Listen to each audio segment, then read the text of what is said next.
ada henti-hentinya, tak ada juga kapok-kapoknya. Baginda selalu memanggil Abu Nawas untuk dijebak dengan berbagai pertanyaan atau tugas yang aneh-aneh.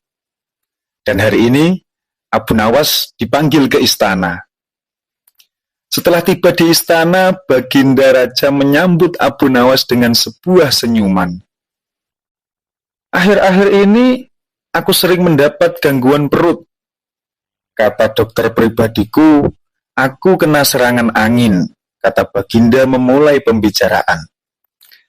Ampun tuanku, apa yang bisa hamba lakukan sehingga hamba dipanggil? Abu Nawas bertanya.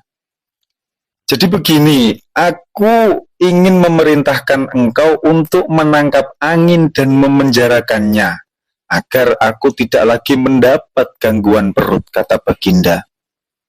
Tak pelak, Abu Nawas pun hanya bisa diam. Tak sepatah kata pun keluar dari mulutnya. Kali ini ia tidak memikirkan bagaimana cara menangkap angin. Karena mudah saja menangkap angin, tinggal tangkap, kemudian disimpan.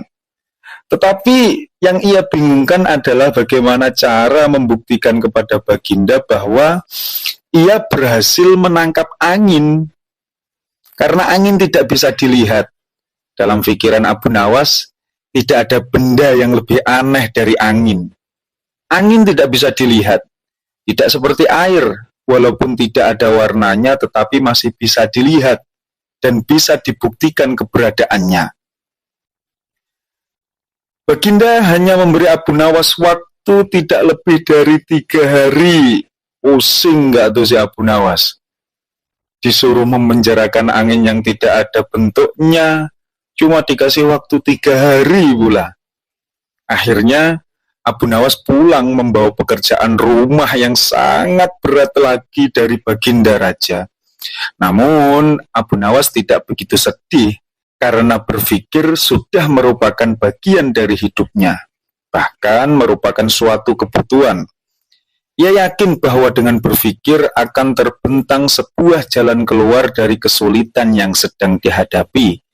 Dan dengan berpikir pula, ia yakin bisa menyumbangkan sesuatu kepada orang lain yang membutuhkan, terutama orang-orang miskin. Karena tidak jarang Abu Nawas menggondol sepundi penuh uang emas, hadiah dari Baginda Raja atas buah kecerdikannya. Nah, pesan moral ya ini ya, berpikir. Tetapi sudah 2 hari ini Abu Nawas belum juga mendapat akal untuk menangkap angin, apalagi memenjarakannya, apalagi membuktikan kepada Baginda bahwa ia sudah berhasil memenjarakan angin. Sedangkan esok hari adalah hari terakhir yang telah ditetapkan Baginda. Abu Nawas hampir putus asa. Abu Nawas benar-benar tidak bisa tidur walaupun hanya sekejap.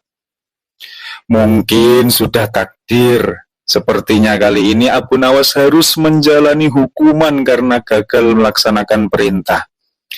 Akhirnya ia berjalan menuju istana dengan langkah yang gontai. Tetapi di sela-sela kepasrahannya kepada takdir, ia teringat sesuatu, yaitu Aladin dan lampu wasiatnya. Akhirnya Abu Nawas bergumam, bukankah jin itu tidak terlihat?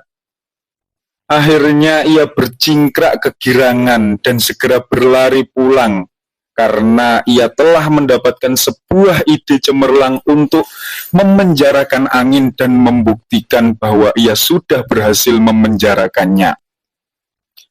Sesampai di rumah, ia pun secepat mungkin menyiapkan segala sesuatunya, kemudian menuju istana. Sesampai di pintu gerbang, Abu Nawas langsung dipersilahkan masuk oleh para pengawal, karena Baginda pun sudah menunggu kehadirannya dari tadi.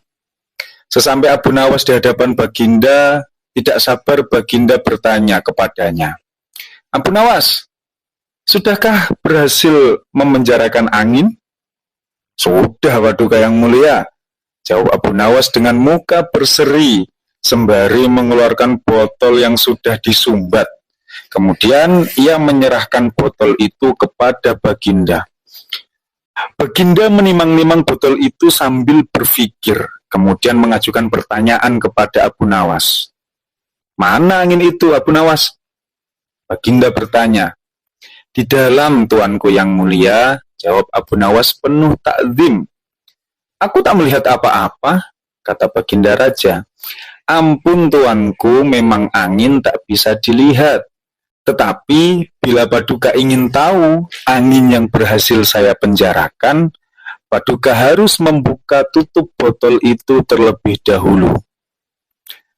Akhirnya karena penasaran, Baginda pun membuka tutup botol yang diserahkan oleh Baginda. Tiba-tiba Baginda mencium bau busuk yang tak lain adalah bau kentut dari Abu Nawas. Bau apa ini, Abu Nawas?